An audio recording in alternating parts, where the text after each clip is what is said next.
going on? What's going on? Before we get into it, don't forget to like, subscribe, and share the videos.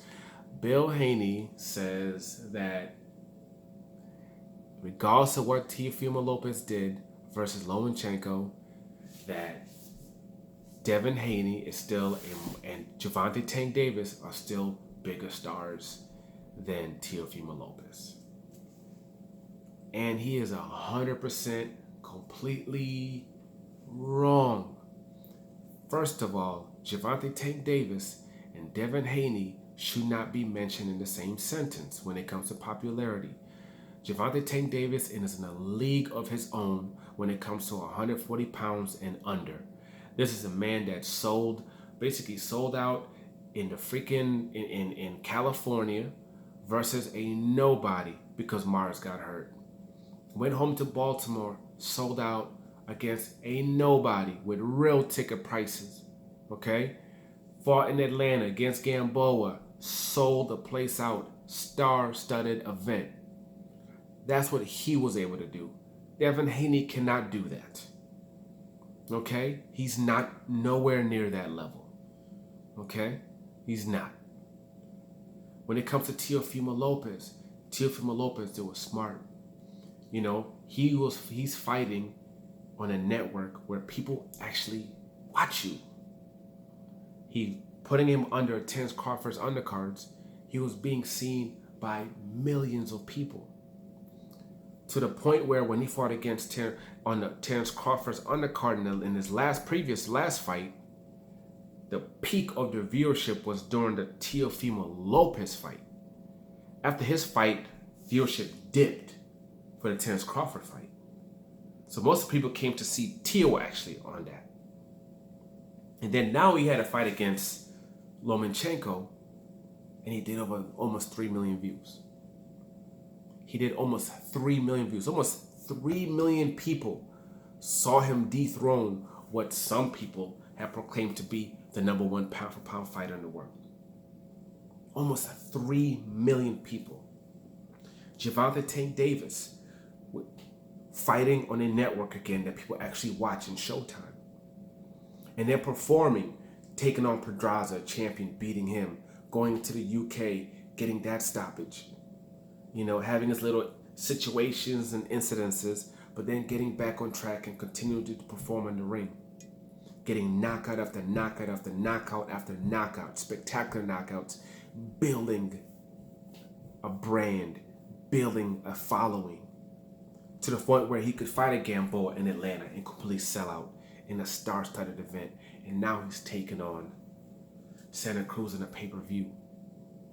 All access, they put it out on Showtime YouTube 4 days ago. It's sitting on 1.4 million right now. Just the all access, the first episode. They put out a little snippet about him about 4 hours ago. It's already hit about 25,000 views. They built someone when it pertains to him. They maneuvered him into this pay-per-view event that's gonna do numbers. It's gonna do numbers. He's with a team who understood what they needed to do in order to get him to the spot. Because they were talking about him being a pay-per-view star and being this big years ago. And a lot of people were laughing at them. No one's laughing right now because they knew what they were doing with him. Teo Lopez. Devin Haney was supposed to fight Campbell for the WBC belt. That's what he was supposed to do. But Bob Arum was able to maneuver around that and get Lomachenko that shot against a fighter from your promoter stable in Eddie Hearn. Outmaneuvered you for that. Then after doing that, because Teo actually was at the WBC, but he said, nah, I'll be able to get Lomachenko that belt. You go get that IBF belt over there. And he went and fought for the IBF belt and won in spectacular fashion. Then after that, Lomachenko got that WBC belt. Then they franchised him or whatever. And then took that Lomachenko fight away from Devin Haney they could have had. And then gave that to Teo in a big, huge fight the last other night that did almost 3 million views. Gervonta Tank Davis is now about to go fight Teo Lopez. Not Teo Lopez, about to fight Santa Cruz on a pay-per-view. while Devin Haney is fighting Gamboa, somebody that Gervonta Tank Davis stopped and who had an Achilles tear injury. And that's who Devin Haney's fighting in 2 weeks. And then his father was talking about how, oh, he was going to, they were going to probably sanction a fight against Fortuna or whoever Fortuna's fighting, when he should have been actually fighting Fortuna right now. Or what he should have done was he should have got that Gary Russell fight done. Because if he had got the Gary Russell fight done, he'd be, when it comes to level of fights, he would have been right here with these other guys. He would have had a fight coming up where everybody would have been cramming and waiting to see this fight. But instead, he's fighting someone that people see as an old cripple, who we just, in his last fight, we just see him get the brakes beat out of him for like 11, 12 rounds and him get stopped. That's who he's fighting next. And then they're talking about how Ryan Garcia versus Campbell, oh, he's going to fight, and they're going to then mandate that fight. So they're looking at it as a fight, but Ryan Garcia's not going to fight him. Ryan Garcia would either fight a Teofimo for all the belts, which I believe Teofimo's actually moving up in weight, or he's going to fight a Gervonta Tank Davis because they want money in that fight. That's a pay-per-view bout on Showtime that does 400 plus probably 500,000 pay-per-views. With Ryan Garcia having the following that he has from Ryan Garcia having Canelo there. Can you imagine Floyd Mayweather with Gervonta Tank Davis, Ryan Garcia rolling over here with Canelo? How big of that would be? So even though they quote think that's going to be a fight they're going to do, they're going to be outmaneuvered when it comes to that. And this is what happens when you're fighting on a closed platform in the zone that no one watches and no one views. Signed to a promoter that's had no success in the United States. UK, he's great. That's the man in Eddie Hearn. But he does not understand this market. This is the same man who Tevin Farmer got to a point where he got offered a $2 million deal to fight on pay-per-view against Gervonta Tank Davis on Showtime, and they said no. Oh, that's not enough money. That's not even a quote starting point. And Tevin Farmer goes fights for $500,000 against Diaz and loses his belt, and we haven't heard nothing from him since then. We don't even know when he's fighting next. Is he getting a rematch? Is he going to be able to fight for his belt again? What's going on with that? We know nothing about that.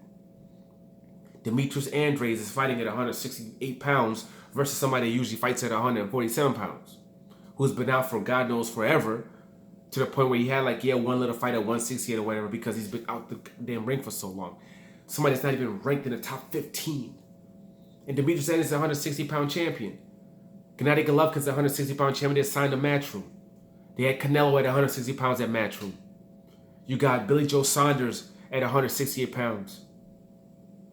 He has the WBC champion at 160, the WBA and the WBO champion at 168 pounds. Demetrius Andrade isn't getting none of those fights. Nothing. This is the person that you have in control of that boy. Using his blueprint in a market that it does not work. It doesn't work. You'll be popping on social media with people talking about you on YouTube and stuff like that. And because he's an Eddie Hearn fighter, all these guys from the UK commenting and watching all the videos and stuff like that. But when it comes to viewership for your fights, because there's no DAZN in the UK, so they can't watch it. When it comes to going to your fights, they're not going to do that. He doesn't help build you when it comes to that. You're literally being completely outmaneuvered by guys who have been in this market and know this market. And he's still not going to get Teofimo Lopez next. Teofimo Lopez, Bobby Arum's going to move him up to 140 pounds, and he's going to become undisputed at 140 pounds. He's either going to fight the winner of Ramirez versus Taylor, or he's going to fight one and fight the other in spectacular matches. Fight one, maybe whatever his name, Ramirez, become a unified champion off the rip at 140, more history. Then after that, fight for undisputed, and become undisputed probably within the next 12 months. Within the next 12 months, probably the next 6 months to 9 months, he's going to be undisputed at 100 and be a bona fide superstar at that point. or a major star next to Tank. And Tank might be taking Ryan Garcia from you and fighting on pay-per-view, or fighting somebody else, I believe they said on Fox, then doing the pay-per-view. And don't be shocked if he ends up fighting Gary Russell on a pay-per-view on Showtime. Don't be shocked if that happens. Don't be shocked. So this whole thing of Devin Haney being on the same level as these two guys, or still being a bigger star, absolutely not. You're going to have to maneuver yourself into position to get these big fights. And I don't want to hear, oh, well, they don't want to fight them. Man, you should have got somebody who could put you into position to get those. Better start making the adjustments and figuring it out now. But what's going to happen is he's going to stay at 135. Teo's going to let these belts go. Loma's going to pick up some of those belts. And maybe Devin will pick up another one and become unified. Because believe me, Bob Arum's going to get Lomachenko to pick up 2 of those. I don't believe Lomachenko's going to be coming down to 130. Because then people are going to be screaming for that Shakur Stevens fight. And Shakur Stevens, with the way they're going to move him, is probably going to end up fighting Frampton if he beats Herring. If Frampton beats Herring in a big fight on ESPN. Then after that, we fight a Burchell and become unified at 130 pounds. And he might also surpass you within the next 6 to 9 months too, with the way he's going to end up being moved in this upcoming year. Wish him nothing but the best. He's a great fighter. This video's not even about him really. It's about everybody around him and what they're doing. It's about what's happening with Tank around them, what they're doing with Teo over here, and that's what's going on with him, with Devin himself. You know, he's a great fighter. He could have a great future. And I'm hoping that him being with this inferior team doesn't end up staggering his career. But next 12 to 24 months, we'll see. But for now, like, subscribe, share. I'm out.